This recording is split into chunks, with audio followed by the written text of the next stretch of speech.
Bonjour et bienvenue dans Du droit et des mots, le podcast par Fidal Normandie.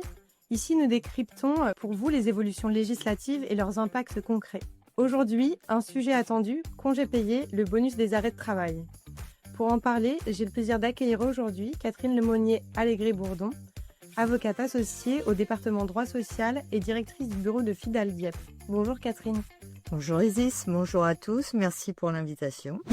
J'ai cru comprendre que pendant longtemps, la loi ne permettait pas aux salariés d'acquérir de congés payés pendant leur arrêt maladie. Une situation qui était en décalage avec une directive européenne de 2003. Pourquoi la mise en conformité avec cette directive intervient-elle seulement maintenant ? Cette non-conformité a été dénoncée pendant des années par la Cour de cassation qui, notamment dans ses rapports annuels, alertait le législateur de ce que la loi française n'était pas en conformité puisqu'elle conditionnait l'acquisition de congés payés à un temps de travail effectif, alors que l'Europe accordait spontanément à tout salarié le droit à bénéficier de 4 semaines de congés payés par an. Il fallait donc remédier à cette situation. La Cour de cassation donc le rappelait au fur et à mesure de chaque année qui passait, et je crois qu'elle a fini par craquer.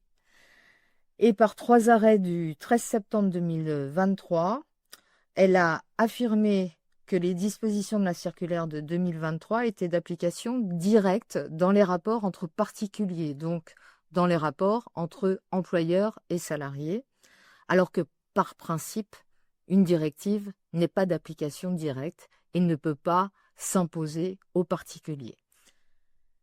Ce faisant, la Cour de cassation nous a dit, le 13 septembre 2023, tous les salariés français sont en droit d'acquérir au minimum 4 semaines de congés payés, y compris au titre des périodes de maladie ou d'accident du travail.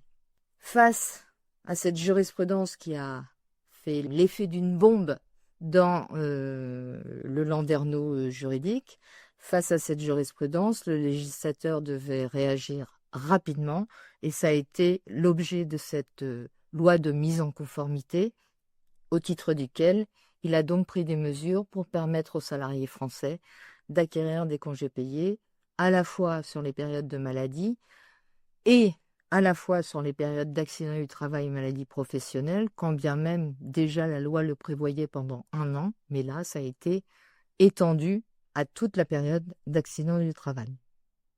Quelles sont les principales dispositions de cette loi concernant l'acquisition des congés payés pendant ces périodes d'arrêt de travail ? Alors le principe est simple, a priori, dans cette loi. Désormais, les salariés acquièrent 2 jours de congés payés pendant leur période de maladie non professionnelle et ils acquièrent 2,5 jours de congés payés pendant les arrêts pour accident du travail ou maladie professionnelle, et ce, sans aucune limitation de durée. Je précise que quand je dis 2 jours ou 2 jours et demi, je m'exprime comme la loi en jours ouvrables. Il faut donc adapter cette durée pour celle des entreprises qui éventuellement décomptent les congés en jours ouvrés. Alors qu'avant, la loi ne permettait aux salariés d'acquérir des congés payés qu'en cas d'arrêt de travail pour accident du travail ou maladie professionnelle uniquement pendant une période ininterrompue d'1 an. Aujourd'hui, après 1 an d'arrêt, le salarié continue d'acquérir des congés alors qu'auparavant, il n'en acquérait plus. C'est donc en effet un véritable changement pour les entreprises à ce niveau-là.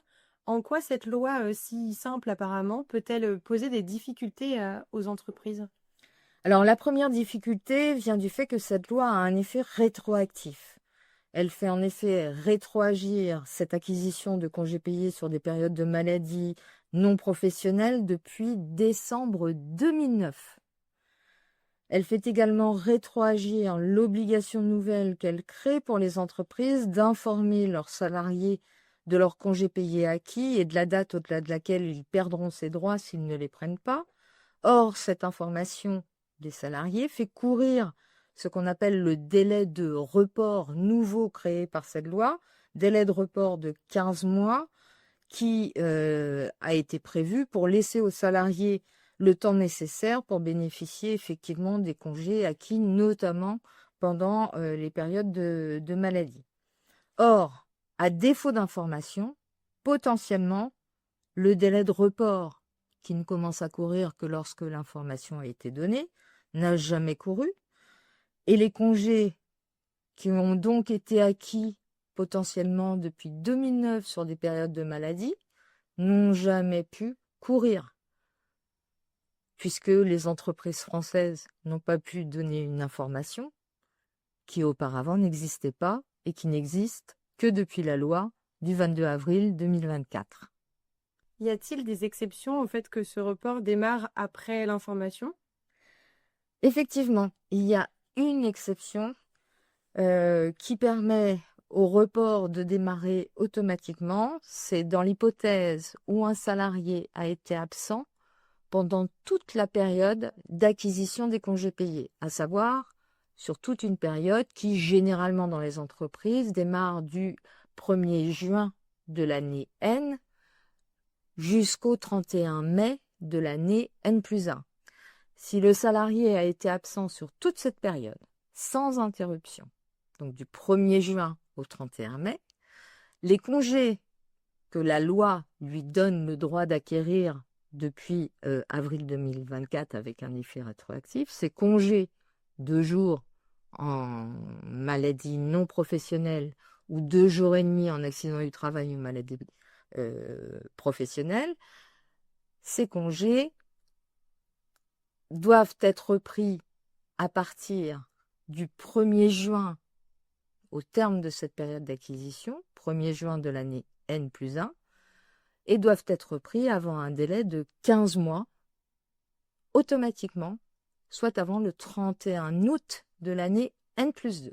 Si le salarié n'a pas repris son travail, est toujours malade, jusqu'au 31 août N+2, tous les congés qu'il a acquis, soit au titre de la maladie, soit au titre de l'accident du travail, vont être perdus automatiquement.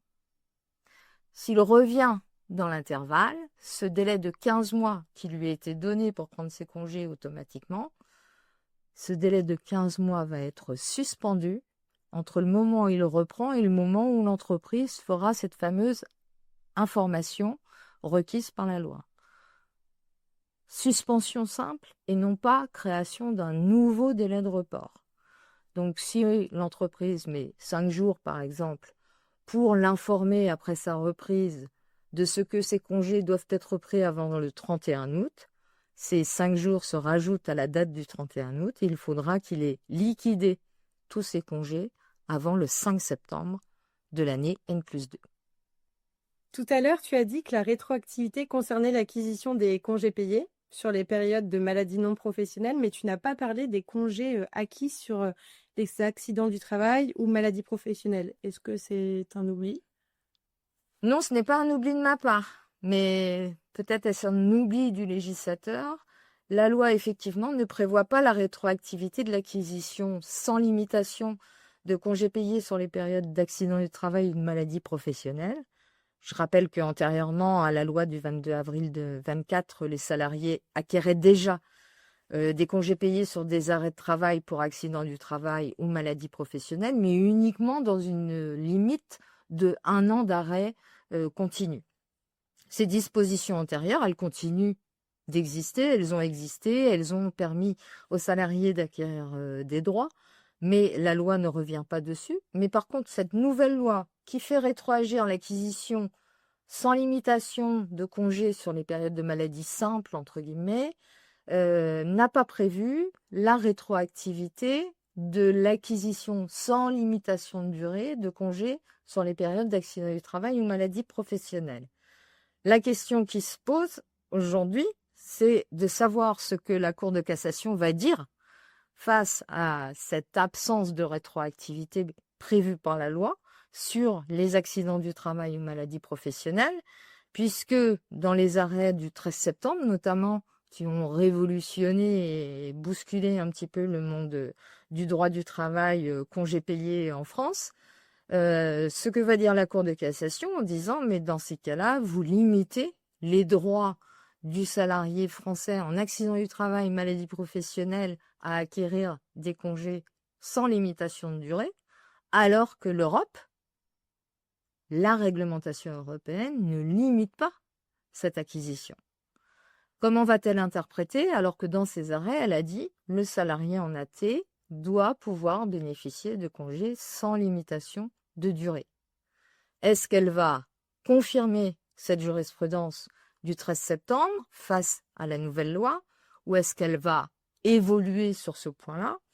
Il faut noter que nous avons eu un arrêt récent du 2 octobre 2024 qui confirmait la position qu'avait prise la Cour de cassation dans ses arrêts du 13 septembre, à savoir que les salariés acquéraient, y compris lorsque la loi n'avait pas été modifiée, acquéraient des congés sans limitation de durée. Est-ce que c'est un signe qu'elle va continuer dans cette lignée, sachant que le problème qui était en cause n'était pas un problème né sous l'empire de notre nouvelle loi, mais encore sous l'empire de l'ancienne loi. Donc il est aujourd'hui logique qu'elle maintienne sa jurisprudence telle qu'elle était sous l'ancienne loi. Aujourd'hui, avec cette nouvelle loi, est-ce qu'elle va accepter la non-rétroactivité ou est-ce qu'elle peut de nouveau obliger le législateur à prendre de nouvelles dispositions en refusant d'appliquer les dispositions de la nouvelle loi? Donc les entreprises doivent se méfier.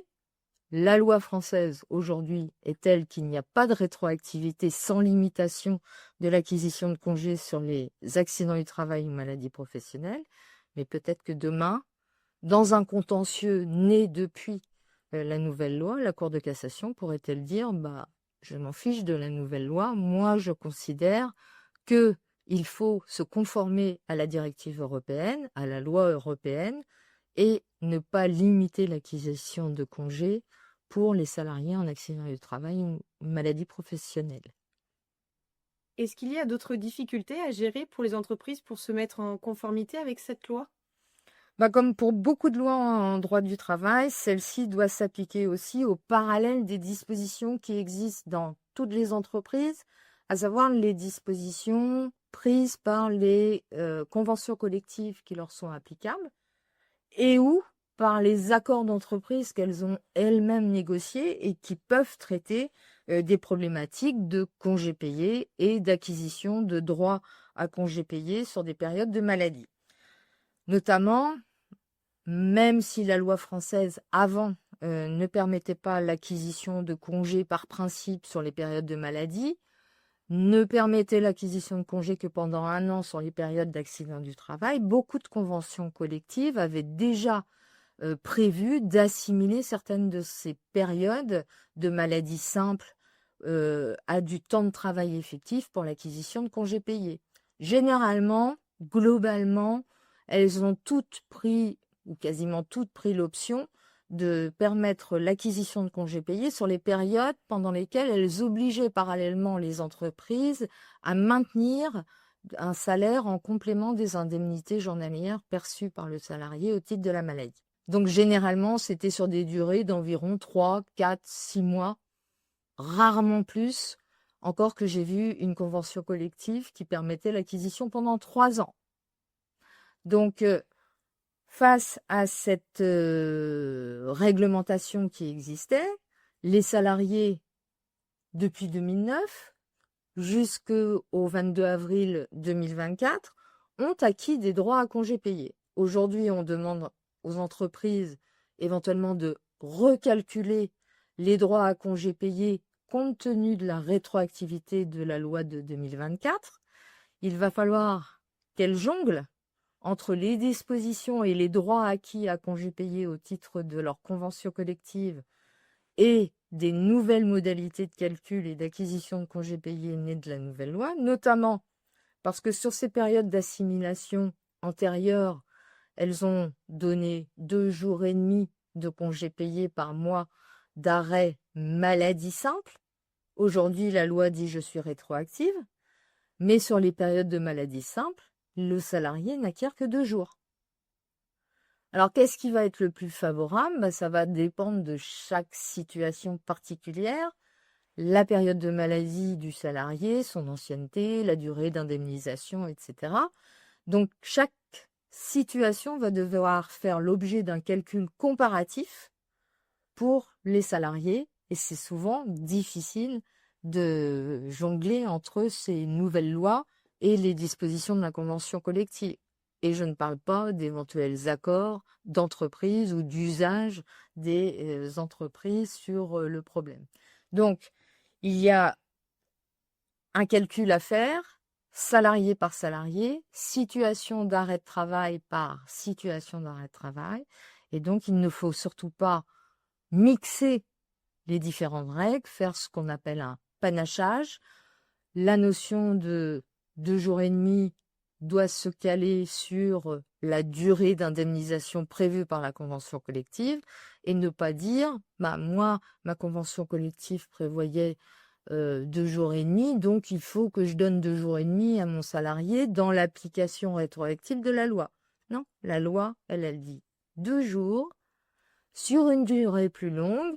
Je conserve les 2 jours sur la durée plus longue et je ne mets pas 2 jours et demi sur une durée plus longue parce que ma convention collective disait 2 jours et demi. Pas de panachage. Autre difficulté, la loi prévoit un délai de report de 15 mois courants, sauf exception, à compter de la reprise du travail et de l'information que l'entreprise doit donner à son salarié de ses droits acquis et de la limite au-delà de laquelle il doit prendre ses congés payés. Or, les conventions collectives prévoyaient parfois, elles aussi, un droit à report de congés payés lorsque le salarié n'avait pas pu prendre ses congés avant d'être malade, et un droit à report également sur ceux des congés qu'il avait pu acquérir sur ces fameuses périodes d'assimilation qu'elles prévoyaient. Par contre, ces conventions, tout en prévoyant ce principe de report, n'avaient, elles, pas fixé de délai maximum pour permettre la prise des congés. Donc, un report illimité comparativement à une loi nouvelle qui, aujourd'hui, nous donne un délai de report de 15 mois. Là encore, il va falloir analyser donc les droits nés des dispositions légales avec ceux des droits nés des dispositions conventionnelles antérieures, sans panacher les règles, pour faire bénéficier le salarié des dispositions qui, maladie par maladie, lui seront les plus favorables. Mais favorables dans une application stricte des dispositions de la Convention ou favorables dans une application stricte des dispositions de la loi, je rappelle, toujours sans panacher les règles, ne pas aller rechercher dans chaque disposition conventionnelle ou légale ce qui est le plus favorable aux salariés. J'applique toutes les dispositions de la convention collective ou j'applique toutes les dispositions de la loi et je ne fais pas un mélange des deux. Donc par exemple, si la convention collective permettait l'acquisition de congés sur une partie seulement de la période de référence sur laquelle le salarié va être absent sur la totalité. Si cette convention collective prévoit un délai de report illimité, puisque en fait, généralement, elle n'a rien prévu du tout, donc pas de limitation du délai de report. Cette acquisition de congés sans limitation de délai de report sera-t-elle plus favorable pour le salarié que ne le serait en application de la nouvelle loi le fait qu'il puisse acquérir sur la totalité de la période de référence des congés payés, certes en nombre moins important par mois, et de pouvoir bénéficier de ces congés, mais dans un délai maximum de 15 mois suivant le début de la période de référence suivante, donc au maximum jusqu'au 31 août de l'année N+2. Qu'est-ce qui est le plus intéressant? Acquérir moins de congés, mais de pouvoir les prendre sans limitation de durée, ou acquérir plus de congés et de pouvoir ou devoir les prendre avant une date limite fixée par la loi au 31 août, par exemple, de l'année N+2. La question se pose, la réponse, il n'y en a pas, puisque ça dépend du salarié, ça dépend de sa situation, et l'entreprise, elle doit définir une règle d'avantage collective. Il n'y a pas de réponse. Donc c'est vraiment une problématique pour les entreprises aujourd'hui que de devoir estimer ce qui est le plus avantageux dans une situation pratique telle que celle-ci. Donc aujourd'hui, quel message aimeriez-vous transmettre aux travailleurs et aux employeurs concernant cette nouvelle loi? Alors les plus grandes difficultés rencontrées par nos clients pour l'instant, par expérience, naissent de l'application des règles de régularisation des droits pour le passé. C'est-à-dire, c'est l'effet rétroactif de la loi qui est souvent difficile à mettre en œuvre par les entreprises, notamment parce que leur logiciel de paye ne gère pas du tout cette problématique. Au mieux, sont-ils en conformité avec les règles pour l'avenir, mais pour le passé, c'est trop compliqué pour un logiciel de paye de reprendre des historiques jusque 2009 pour pouvoir reconstituer les droits. Donc, confronté à une mise en application rétroactive de cette loi, le meilleur conseil par expérience que je puisse donner aux entreprises, c'est d'être méthodique, de d'abord gérer l'acquisition des droits, période de référence par période de référence. Mon salarié a été en situation de travail effectif 2 jours et demi par mois. Il a ensuite été en maladie en 2 mois, 2 jours par mois. Il a ensuite été en accident du travail, il a acquis 2 jours et demi. Et à la fin de la période de référence, je totalise un nombre de jours de congé acquis. Je passe à la période de référence suivante et ainsi de suite. Ensuite seulement, lorsque j'ai fait tous mes calculs rétroactifs, je vais déterminer les dates de report de ces congés en partant de la situation constatée période de référence par période de référence. Mon salarié a-t-il été absent toute la période de référence? Si oui, mon délai de report a commencé automatiquement à courir à partir du premier jour suivant cette période de référence et c'est terminé 15 mois plus tard, au 31 août éventuellement de l'année N+2. Si le salarié n'a pas repris, ses congés sont perdus. S'il n'a pas été absent sur la totalité de la période, soit parce que son arrêt de travail a commencé à courir en cours de période, soit parce qu'il s'est interrompu en cours de période, soit parce qu'il est revenu à plusieurs reprises travailler, à ce moment-là, mon délai de report ne commencera à courir ou n'a commencé à courir qu'à partir du moment où le salarié a repris et a été informé des congés acquis et des dates de report qui étaient applicables à ces congés. Si les entreprises commencent à mélanger l'acquisition et le report, elles risquent de se tromper. Soyez simple et rigoureuse. D'abord l'acquisition, ensuite la gestion des reports. Le dernier conseil que je pourrais aussi donner aux entreprises, c'est face à cette loi de se rappeler que depuis 2008, et notamment consacré par le Code du travail en 2017, il existe aujourd'hui ce qu'on appelle une inversion des normes. À savoir qu'il faut se rappeler que toute entreprise, quel que soit son effectif, quelle que soit l'importance ou pas de sa représentation du personnel, qu'elle ait donc des représentants du personnel ou pas, a la possibilité de mettre en œuvre un accord d'entreprise.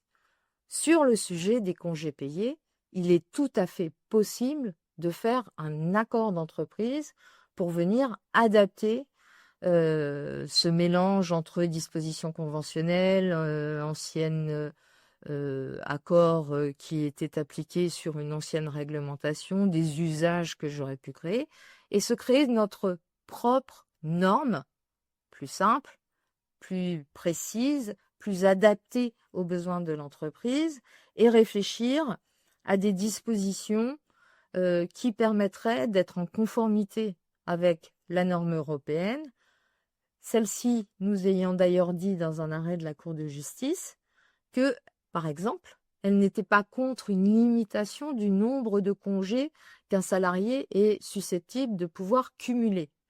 Or, aujourd'hui, on est confronté à des cumuls de congés très importants et la Cour de justice nous a dit que parfois, trop de congés tue le congé, entre guillemets, à savoir que l'objectif d'un congé, c'est de reposer le salarié, ce qu'il n'a pas pu faire lorsqu'il a été malade, mais que trop de congés éloignent aussi le salarié de la communauté de travail, peut créer des risques d'isolement et donc être négatif pour sa santé. Alors pourquoi ne pas réfléchir à des dispositions d'entreprise, un accord d'entreprise qui plafonnerait par exemple le nombre de congés pouvant être cumulés par un salarié, y compris sur des congés acquis au titre de la maladie ou de l'accident du travail. Merci beaucoup Catherine pour cet éclairage sur la nouvelle loi et à vous qui nous écoutez, merci pour votre fidélité. Si vous souhaitez en savoir plus, retrouvez le contact de notre avocate en description. À très bientôt pour un nouvel épisode de Du droit et des mots.